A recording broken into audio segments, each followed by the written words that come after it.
स्वागत है आपका इस वीडियो में। यहाँ पे हम देखने वाले हैं गेट 2017 का क्वेश्चन। ये सेट 1 में से लिया गया है और ये 1 मार्क का क्वेश्चन है। Let's read it statement. Consider the C structure defined below, then you are given this code and next it says the base address of student is available in register R1. The field student.grade can be accessed efficiently by. Then you are given these 4 addressing modes. We need to find which addressing mode is suitable here. Okay, first of all, we don't need options for solving this question. Okay, तो यहाँ पे ये code आपको given है। इतने part में हम define कर रहे हैं एक स्ट्रक्चर, यानी कि स्ट्रक्चर में ये 3 एलिमेंट्स हैं। एक एरे है जो मैंने यहाँ पे शो किया हुआ है, उसके बाद हमारे पास है एक कैरेक्टर एलिमेंट और अगला एलिमेंट फिर से एक इंटीजर है। यानी कि हमें अगर ये एक्सेस करना है, जैसा कि क्वेश्चन में कहा गया है, अगर हम इस कैरेक्टर एलिमेंट को एक्सेस करना चाहते हैं, यानी कि इसे ये एरो से पॉइंट किया है मैंने, उसे एक्सेस करने के लिए हमें इस एरे का साइज पता होना चाहिए, क्योंकि बेस एड्रेस हमारे पास है रजिस्टर नेम्ड R1 में, क्वेश्चन में गिवन है, और इसका साइज अगर हमें पता हो तो हम R1 में इतना ऐड करके इस एड्रेस पर पहुंच जाएंगे, तो हम बड़ी आसानी से इसे एक्सेस कर सकते हैं। और आपको पता है ऐसा बेस रजिस्टर एड्रेसिंग मोड में होता है, यानी कि बेस रजिस्टर मोड, कॉमनली से डिस्प्लेसमेंट मोड,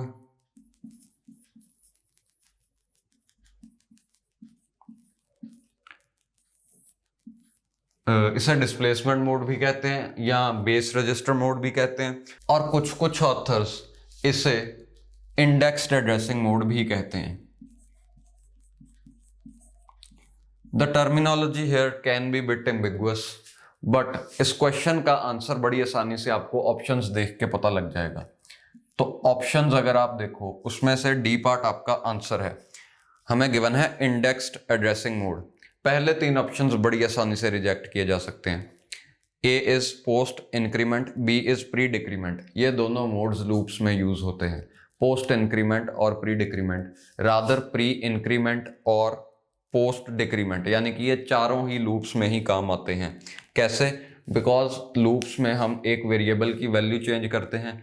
जैसे आई वेरिएबल जा रहा है 0 से लेके 100 तक, तो हर बारी आई की वैल्यू +1 होगी। जैसे आपने लिखा for I is equal to 0, I is less than 100, I plus. अब जो मशीन कोड होगा उसमें आपको आई प्लस खुद से नहीं करना पड़ेगा, यानी कि ये आई प्लस आपका एड्रेसिंग मोड ही करेगा। तो ए और बी तो आंसर नहीं हो सकते। सी पार्ट है रजिस्टर डायरेक्ट एड्रेसिंग मोड, ये भी नहीं हो सकता, बिकॉज रजिस्टर डायरेक्ट मतलब जो भी आपका डाटा है वो रजिस्टर में ही प्रेजेंट है, बट क्योंकि पूरा स्ट्रक्चर ही मेमोरी में है तो ये एलिमेंट भी तो मेमोरी में ही होगा ना, तो रजिस्टर डायरेक्ट तो पॉसिबल ही नहीं है। बचा D part. Okay, so your answer is D part, option D. अब यहां पे आप एक चीज नोट करो कि कॉमनली जो सबसे पॉपुलर डेफिनेशन है उसके हिसाब से आंसर होना चाहिए बेस रजिस्टर मोड या डिस्प्लेसमेंट मोड, बट ऑप्शंस में हमें सिर्फ इंडेक्स्ड मोड दिया हुआ है, तो आप इंडेक्स्ड टिक करेंगे। एनीवेज, इसमें इंडेक्स्ड में रजिस्टर में जो वैल्यू होती है वो होता है इंडेक्स, यानी कि ये पार्ट यहां पे सपोज ये डिस्प्लेसमेंट x है, तो ये इंडेक्स एड्रेसिंग मोड में इंडेक्स एक किसी रजिस्टर में होता है, बट यहां पे आपको गिवन है कि रजिस्टर में बेस एड्रेस है, तो जब बेस एड्रेस रजिस्टर में होता है वो होता है बेस रजिस्टर मोड या डिस्प्लेसमेंट मोड। ओके, मींस अच्छा, बाय द वे इन दोनों में फर्क क्या है? ये 2 अलग अलग मोड क्यों है? मतलब कि वैल्यू चाहे तो आप रजिस्टर में बेस एड्रेस रखो चाहे डिस्प्लेसमेंट रखो, एंड ऑफ द डे तो आप बेस प्लस ऑफसेट, यानी कि यही एड्रेस, मतलब कि यहां से इतना आपने इसमें ये x वैल्यू ऐड करके यहाँ पे पहुंचना है। अब कोई भी वैल्यू किसी भी रजिस्टर में से आपको मिल रही हो, क्या फर्क पड़ता है? फर्क पड़ता है आपकी इंस्ट्रक्शन साइज में। यानी कि ये बेस एड्रेस एक लेंथी वैल्यू होती है। बेस एड्रेस आपकी पूरी रैम में से कहीं पर भी हो सकता है, यानी कि रैम का साइज डिफाइन करेगा बेस एड्रेस कितना बड़ा होगा। बेस एड्रेस बेसिकली रैम को एड्रेस करने के लिए कितनी बिट्स चाहिए वो है। ओके, बट ऑफसेट बहुत छोटी वैल्यू होगी।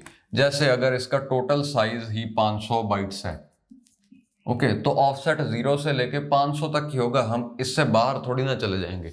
तो ऑफसेट एक छोटी वैल्यू है, यानी कि हम इसे बहुत कम बाइट्स में ही एड्रेस कर पा रहे हैं। अगर हम ये बेस वैल्यू किसी रजिस्टर में सेव करवा दें और अब उस रजिस्टर का एड्रेस बताएं, तो वो बहुत छोटा एड्रेस होगा, क्योंकि रजिस्टर्स तो गिनती के होते हैं, बट बेस एड्रेस बहुत बड़ा होता है। अब ऑपोजिट इसके, अगर हम इस बेस एड्रेस को इंस्ट्रक्शन में ही लिख दें तो इंस्ट्रक्शन का साइज बहुत बड़ा हो जाएगा, क्योंकि अब ऑफसेट हमें रजिस्टर में से मिल रहा है जिसका कोई खास फायदा होगा नहीं, बट इसके अपने यूजेस हैं। दोनों मोड्स अलग अलग जगह यूज होते हैं। Anyways, answer to this question is D part.